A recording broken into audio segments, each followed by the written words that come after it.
All right, I've been AWOL for quite a while, I think.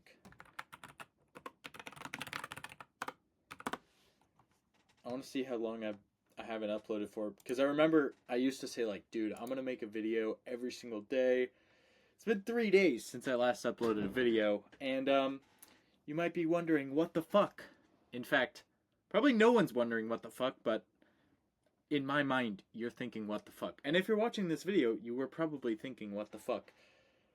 Now that we have the what the fucks out of the way, this is what I've been working on. So I have this app, or if I back up, I build apps for the CRM called High Level, and it's going pretty well, honestly. Like I'm at around like $2,000 a month in recurring revenue, and it seems pretty stable. Like the churn's not off the charts yet, so I've only been doing it like this wave of products for like 2 months maybe.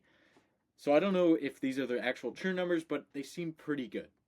Not that I know the actual numbers. I should, but I don't. So they're not that bad. So I'm doing like 2K a month, and that gets me pretty excited because, bro, when I hit 10K a month, like going from nothing to 2K a month is 10 times harder than going from 2K to 10K a month. It's like there's this rule that I used to hear about with business where it was like 0 to $100,000 a year is like the hardest thing. But then it's the same amount of difficulty from going $100,000 a year to $1 million a year, and every kind of order of magnitude is, you know, difficult, right? It's like a paradigm shift. You have to think about change how you think about things and build different stuff, and it's the hard part, right? But yeah, going from basically 0 to 1K a month is as hard as going from 1K to 10K a month. So, anyways, I'm gonna go to 10K a month. I'm fucking hyped because, dude, I don't even know what I'm gonna do. Like, this is that weird thing where, like, I feel like when I hit 10K a month, I'll be like, what now? Especially because it's not that much money. I'll probably be like, I should go for 20 grand a month or something. But, um, but yeah, I want to, like, move out of my hometown, go to, like, California, like Silicon Valley. I've heard it's just good to go there. I should probably go live there for like 6 months, just see what it's like. Bali sounds fucking sick. There's this thing called uh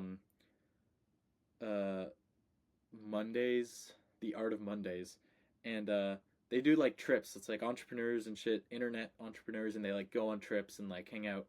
I'm like, I'm gonna apply for that. Go fucking hang out with some cool dudes, and then like probably travel to Europe. And it's just like a big milestone, when you have 10 grand a month on recurring, like a software where you don't have to like be in the weeds every day. That's a very exciting prospect. So I'm super hyped for that. And my plan, shifting gears, my plan to get there is this new app that I'm building. So I'm building, it's actually kind of two apps. um I could show you. So if I go to app catalog, then we have advanced sub-account analytics and advanced AI automations. So a lot of these apps have kind of been basic, like very simple utilities. So they're like a single workflow action or trigger, and they allow a lot of stuff, but you kind of have to know what you're doing. A lot of people have trouble setting it up, and they have issues because they don't know how to set it up. And um, I can't charge as much because it's super basic. So with these, they're really like fully fledged. So I'll show you. I think I already talked about this dashboard one, but I have a demo somewhere. Let's see. Okay, so this is a demo of the dashboard, and it's built specifically for agencies to help with their managing their clients. So on this page, we have all of their sub accounts or locations.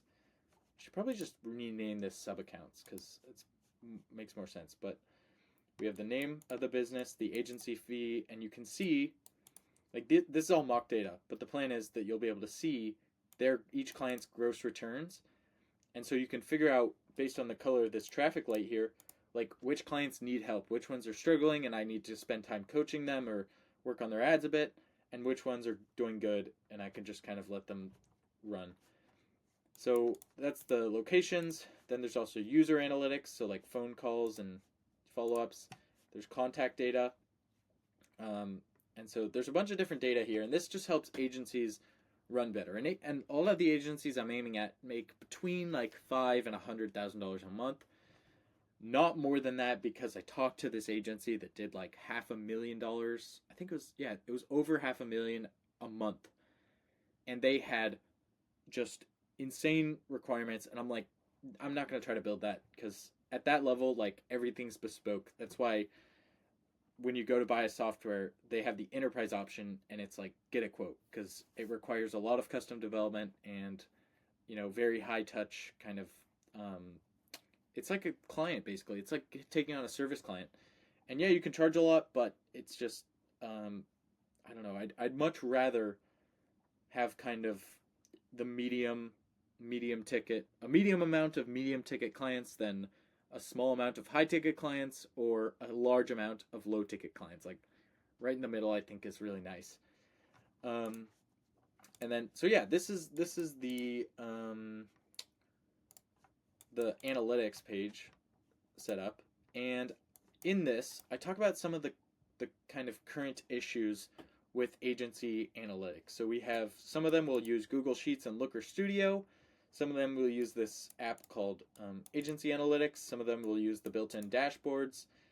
And basically the issue with all of these is you only get the surface level data. So you might get like calls, call duration, the URL of the recording, the contact, but you're not going to get like, what was the outcome of the call? What was the most common objections? Can we generate a task automatically? Like, what stage of the pipeline should this contact be in now after this phone call? And so that's where this other app comes in, where this first one is really just displaying this data that I've generated, but then this other app is going to be generating this data and automating a lot of stuff. And I just realized I have nothing on this page, but I'll show you what the app looks like. So this is just the front end. There's a lot of stuff on the back end because it's all like automations, but we basically have different automation groups. So if I click on one of these, then we can see, well, we can name it. We can choose which locations have these automations running. So for agencies, they might have 100, landscaping clients, for instance. So most of those landscaping clients would have the same automations, and you can basically just like assign all of them the same group, and it'll just work for all of them. And then, so you can select the locations. Then we have a bunch of analysis that's running on the call transcripts to improve them. And then we have call summaries, and that's the only automation right now, is just call summaries. These can be really time saving, but they're just kind of low hanging fruit because, oh, and then you can add specific details. So like if you want to extract, certain details about like the contact or the job or whatever, depending on the business, right? Then I'm going to add task generation, like automatic task generation, contact fields, like updating fields automatically, contact status, so we can move them through pipelines and sales processes, and then I have a bunch of other stuff planned for this.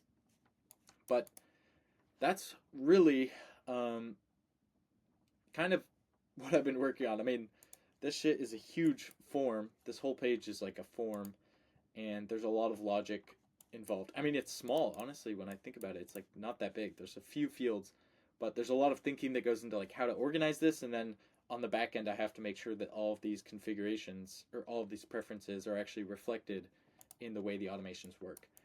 But yeah, I think this is going to be really sick, and it like solves a lot of the problems, and it's very kind of low, like very easy to get set up. Like you just install the app and you add an API key. It's bring your own API key for now, and then the app just works, and that's really all there is to it. And I think, like, as long as I can find a good marketing channel, might be cold email or DMs or content or something. I just need to find a way to get it out there. But once I do, I think this can be really good, you know? It's not super like simple and basic like my other apps, and I can charge like probably double what I charge for the other apps. This one, I think I'm gonna charge $300 a month, and then this one I'm gonna charge like $200 a month. Um, for unlimited sub accounts. For a single sub account, I think it'll be like 97 each or something like that. Um, per app. But yeah, so this is the um, yeah. I mean, then it's just gonna be down to like finding a good marketing channel that works. You know, um, that I can make work. And so I should already be warming up my cold emails. I haven't found a list yet. I need to find a list.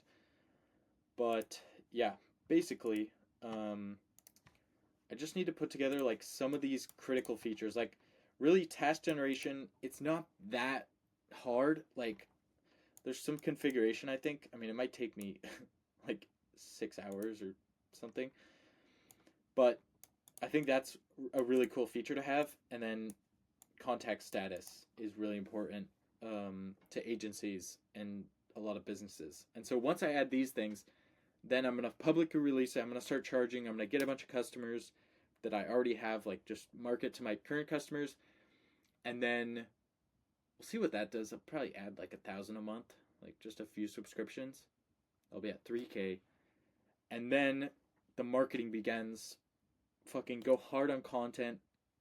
It's hard to market this though because it's just a promotion. Like with my other apps, it was a workflow. It used like the built-in high-level workflows. So you had to like you could be like, "Hey, here's how you do all this stuff," and then, "Oh, by the way, my app runs this part of it."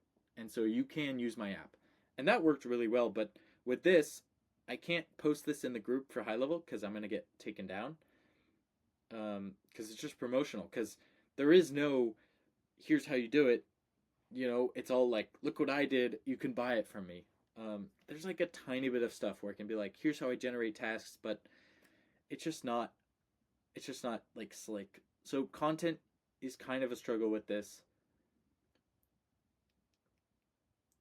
I mean, I don't know. Maybe I'll give it a good try. And then yeah, I think cold email, paid ads is going to be a pain in the ass, but cold email I think can really work. And I got to get my sales chops going. But yeah, once I get like cold email going, I think I can just start crushing it. Cold email running, a little bit of dev work, because once you get the product kind of there and it works and it solves problems, you gotta like detach, and that, that's partly why you gotta be a good kind of coder because if or not like a good coder, like not like a 10x engineer, but like a kind of disciplined. Like I have ESLint on, like TypeScript strict. Like there's a lot of kind of stuff that I'm doing in my code base to make sure that when I come back to it 2 months, or a month after I stopped working on it, I can actually figure out what the fuck is going on and, make it work. So, yeah, I mean, anyways, those are just my thoughts. That's what I've been working on. I don't know. I'll try to make more videos, especially once I get this app kind of out, but it'll be like promotional videos skewed as, hey, check out this feature or how to do this thing, but then I'll just sell you. Anyways, thanks for watching. Hope you enjoyed. See you in the next one.